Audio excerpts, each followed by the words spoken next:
Live, local. This is Fox 12 Now. Hello everyone, this is Fox 12 Now. I'm Greg Nibbler. Thanks for joining us. We are live streaming here from the Fox 12 Oregon newsroom, so thanks for being a part of that, whether you're watching live or after the fact. And we get to have a little bit longer form discussions on here, but something we have been talking about, actually about a month ago, was the fact that Portland was going to be voting on whether or not to join the Swimmable City Alliance. Now, what is that? We're going to get into that here in this segment and talk about it, but really it comes down to being able to swim in the Willamette River, in the waterways that we have around here. And that is something that our guest here has been advocating for. Whoops, wrong button. Our guest here has been advocating for a very long time. And that is Willie Levenson from the Human Access Project. Ignore what you just saw, Willie, because I did mention we were live, right? So sometimes I press the wrong buttons, but that happens. But yes, the Swimmable City Alliance. So can you tell us about that and what that really means? Yeah, so Swimmable Cities Alliance is based in Australia, and the idea of the organization is that it's a value. It should be a value of cities that have water that runs through them, whether it's a river or the ocean. That it's accessible to the public and it's safe enough to swim in, and it's healthy for fish and habitat. So the Swimmable Cities Alliance represents 150 or plus organizations in 30 different countries, 150 cities in 30 countries. It's exciting that Portland's jumping on board. We're going to be the 8th official city internationally and the 3rd in the U.S. So 3rd in the U.S. joining this, so kind of an elite group there, I would think, for that, and joining this, I guess, other than advocating for all of those things, like what is it, at the heart of it, what does it really mean for the city of Portland to join this alliance? Number one, there's been a lot of talk of Paris, France, and the Seine, and the fact that the Seine swimmable is now swimmable after 100 years. Most major cities about 100 years ago lost their ability to swim when there was robust swimming cultures. There was a robust swimming culture in Paris prior to the Seine River being closed for swimming.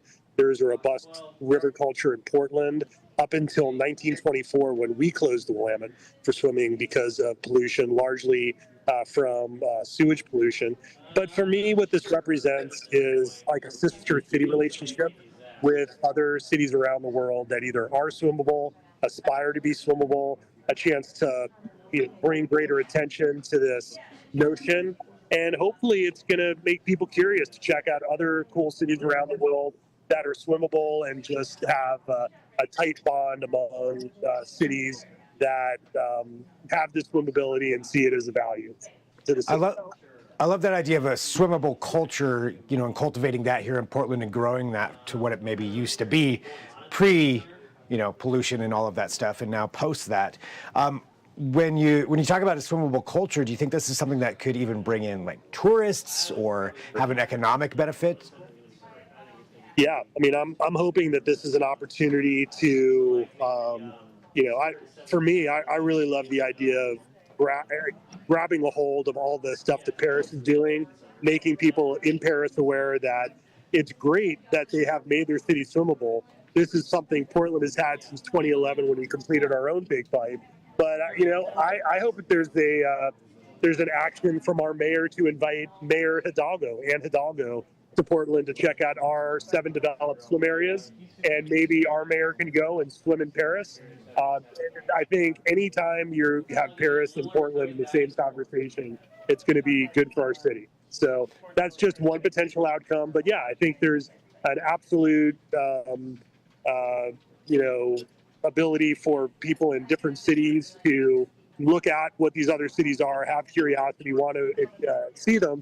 But I think for just the typical tourist that's coming to the city, who's maybe coming through Portland to go to other parts of our state, to be able to do all these great recreational activities, many of which involve swimming, I think it's going to make Portland more attractive for visitors to be able to say, hey, I was in Portland, I participated in a super cool urban swimming culture and got to hang out with people who actually live here at these water edge spaces, and then I went on my trip and did other stuff. So this is definitely something that's beneficial for our tourism economy and everyday people who live here. And as we see these different beach access points, grow, there's more, and they're all that work that you're doing there and everybody to provide more access points. Yeah, it does seem like that's something that growing, with this hot weather that we've been having, have you noticed, or does it feel like more people are swimming in the Willamette? Oh, yeah, I mean, it's incredible. I could send you some photos of Duckworth Dock last night, but the dock was brimming over with people last night. It was a wonderful sight.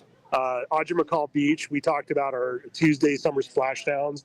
We've been having 250 plus people a night showing up to those events. And of course, the more traditional Cathedral Park, which we opened up last summer, has been becoming an immediate place that people flock to, as well as Selwood, which is probably the place people went to swim first. Yeah, I've been to a couple of those places myself already this summer. So, well, very, very cool. So the City of Portland then, voting in to be part of the Swimmable Cities Alliance, and we'll see where that takes us from there. But Willie, thank you for having some time to talk to us about this and just explain that for anybody who doesn't know, what that is. Anything else that you think is important for people to know? Yeah, I mean, I think this vote is largely symbolic, but it's really great when you have a city council that all enthusiastically agree that it's a value of our city, that we want to have a river that's swimmable. And it goes back to really the ethos of Human Access Project, which is riffing off Jacques Cousteau, or, just really drilling into that idea that people do protect what they love. When we're able to help people see the Willamette as an asset with value that's something that is a direct benefit to them, people will fight for it. And this is about preserving the swimmability and livability of our city. So super exciting day. And to me, this just feels like the beginning of a platform to do lots more stuff. And of course, I feel like every imaginative project that's happening in Portland right now with traction is touching the water in some way. So it's a perfect opportunity to bring this in and see how our city evolves from here. Our city's evolution is going to have the Willamette in it. It's very exciting. Well, Willie, thank you very much for joining us here. I always appreciate your time and good conversation. So thanks for being here on Fox 12 Now. Thank you, Greg. We'll talk soon. Appreciate the support. All right. Sounds good. And Okay. for everybody watching, again, we are live streaming here. This is Fox 12 Now. We do this here from the Fox 12 Oregon newsroom, and we're live. So we appreciate you being a part of this. Feel free to watch this afterward, share these segments, all of that. The Fox 12 Oregon app is a great way to do that. But we're going to take a break for right now. I'll talk to you soon. I'm Greg Nibbler. This is Fox 12 Now.